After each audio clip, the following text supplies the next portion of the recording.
Elburzan Fars körfezine dek yiğitler kalktı, yürek dolu tek.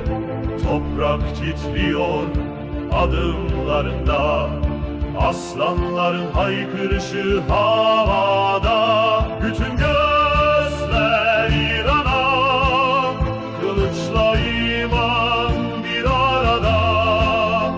Göğü delen öfke gibi fırtınada koşar hep yanır.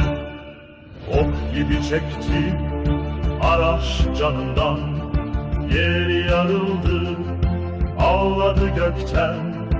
Rüstem Rakşiş, ateşle yıldırım, İran'ın adı ölümsüz yangın.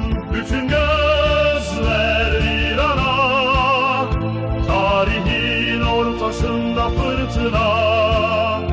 Güneş elinde mızrakla, koşar inançla her yana.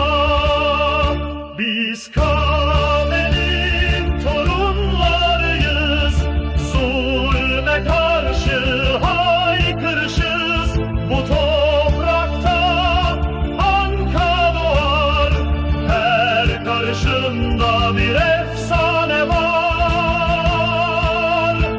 Bütün gözler İran'a, kırmızı kale yürekle yana.